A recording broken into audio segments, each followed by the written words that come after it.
예, 안녕하세요. 11월 23일 짱목과 말씀 수다의 시간입니다. 화요일이에요. 예, 오늘도 하루 종일 여러분들에게 기쁨과 평강의 은혜가 있기를 주님의 이름으로 축원해 드립니다. 예, 오늘 우리에게 주시는 하나님의 말씀, 나눌 말씀은 스가랴 13장 1절부터 9절의 내용의 말씀입니다. 말씀 보시겠습니다.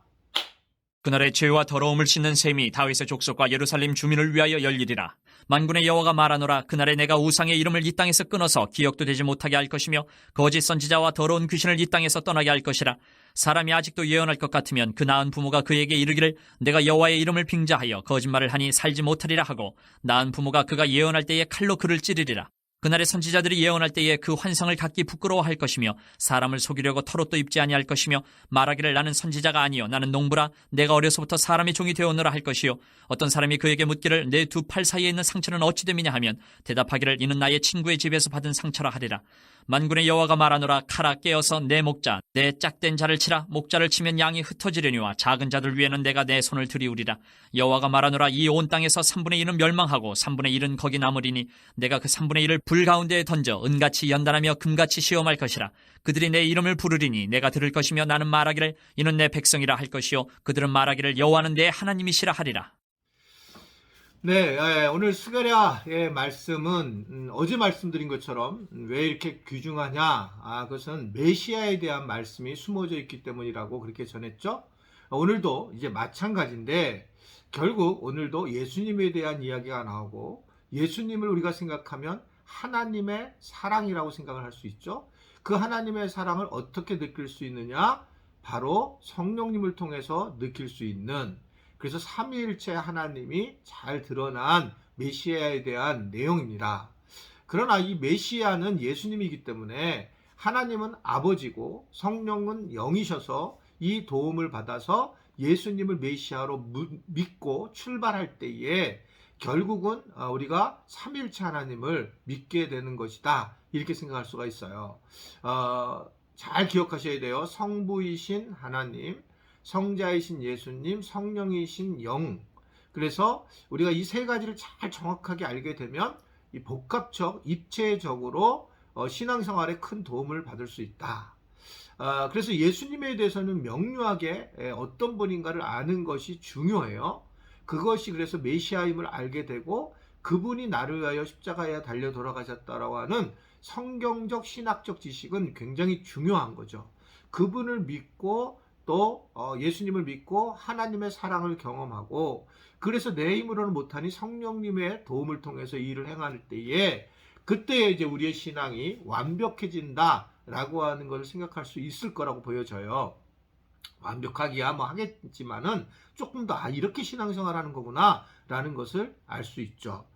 그래서 오늘 스가랴도 이제 우리가 죄가 많이 있다, 그래서 죄와 더러움을 씹는 셈이 있다라고 1절에 얘기를 하고 있는 거예요.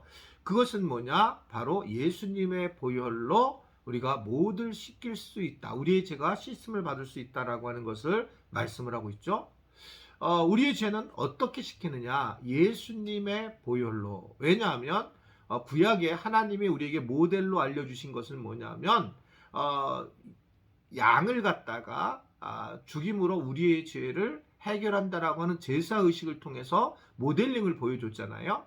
그것처럼 우리의 죄는 그 모델링에 따라 예수님이 어린 양의 피를 흘린 것처럼, 그래서 예수님이 우리를 위해서 대신 돌아가심. 근데 그 돌아가시는 것이 어떻게 죄가 없어지느냐?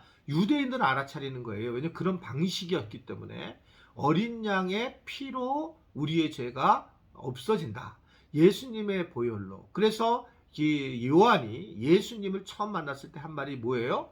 보라, 세상 죄를 지고 가는 어린 양이로다 라는 그런 이야기를 하는 거예요.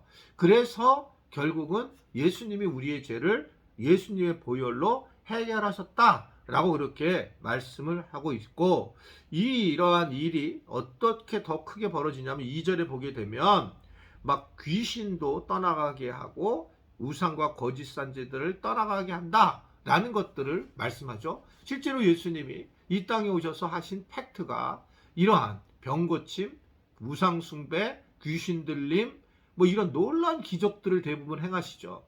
그것은 왜 그걸 대부분 행하시냐면 예수님 자체가 메시아람을 증거하기 때문에 그래요. 그러니까 우리 신앙생활을 지나치게 그쪽으로 하면 안 된다는 이유가 예수님이 병을 고쳤으니까 우리도 병을 고치실다. 물론 고칠 수 있죠.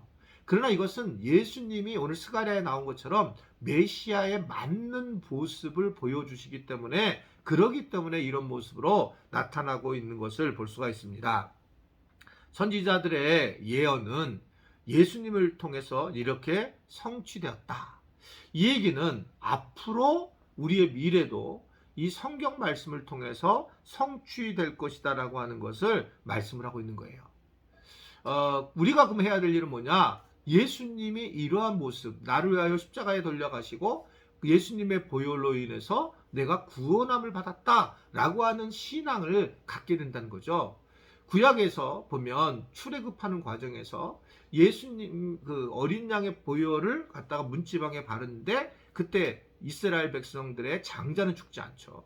근데 이걸 우습게 생각했던 그 현지에 있었던 애굽의 장자들은 결국 그 죽음의 권세에서 많은 장자들이 죽게 됩니다.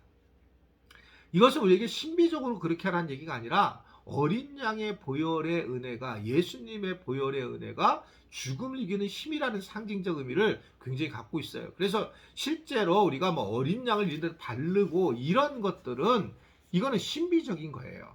예수님의 보혈이 우리의 영혼에, 우리의 마음에, 우리의 모든 육체에 임하고 그것이 나를 구원했다. 아멘. 이것을 우리는 이해하고 인지를 하고 그렇게 살아가는 것이 중요하다라고 보여져요. 이러한 것은 결국 하나님의 사랑을 이야기한다라고 말씀드렸잖아요. 오늘도 보면 하나님은 내 목자, 내 짝된 자를 칠 거다라고 바로 7절에 쭉 말씀을 하고 있어요. 이 말씀은 로마 병정들이 잡히기 전에 하나님께서 잡히시기 전에 예수님이 인용하셨던 부분이에요. 여기서 내 짝된 자라고 하는 것은 원어의 의미로 보면 아주 가까이 있는 자. 아주 가까이 있는 자를 얘기를 하고 있어요. 뭐 요새 그 오징어 게임에서 그 뭐 깐부라고 하는 거 있잖아요. 아주 가깝게 함께하는 깐부 그런 건 거예요. 아주 가까이 있는 친밀한 그러한 독생자이신 예수님을 우리를 위해서 내놓으시고 치셨다라고 그렇게 말씀하고 있는 거예요. 그러면서 하나님이 우리를 얼마나 사랑하시는가, 하나님의 사랑이 너무나 상상할 수 없이 크다라고 하는 것들을 전해주고 있는 거죠. 뭐 저도 마찬가지라고 보여지는데 이게 이 사랑이 사실은 자녀를 내놓는 사랑은 그건 뭐 상상할 수 없는 일이라고 저는 보여져요. 가장 가까워 있는 그 독생자 예수님을 내놓는 그 하나님의 사랑. 이것이 너무 큰 은혜죠. 이것이 우리가 하나님의 사랑을 감당할 수 없는 부분이다라고 생각할 수가 있습니다. 오늘 말씀은 바로 그 하나님이 우리를 끝까지 사랑하신다라고 약속을 하시는 장면이고 우리가 결코 우리가 잘못했더라도 우리를 돌아서지 않겠다라고 하고 하나님 변하지 않는 분이시라고 하고 하나님은 이 모든 것들을 사랑하시고 끝까지 사랑하신다 이렇게 말씀을 하시고 있습니다. 사람은 믿을 대상은 아니지만 하나님은 우리가 끝까지 붙잡아야 될 대상인 것을 알고 오늘도 하나님을 잘 믿고 예수님의 보혈을 내가 구원함을 받고 그러기 위해서 성령 충만한 그런 하루가 될 수 있게 되기를 간절히 바랍니다. 기도하겠습니다. 오늘도 말씀 수다를 듣는 귀한 복된 지체들이 말씀 수다를 들으면서 더 깊은 은혜 또한 더 깊은 사랑을 경험할 수 있는 시간 되도록 도와주옵소서. 오늘도 예수님의 보혈과 성령 충만함과 하나님의 사랑을 느끼는 귀한 하루가 되길 바라며 예수님의 이름으로 기도드리옵나이다. 아멘.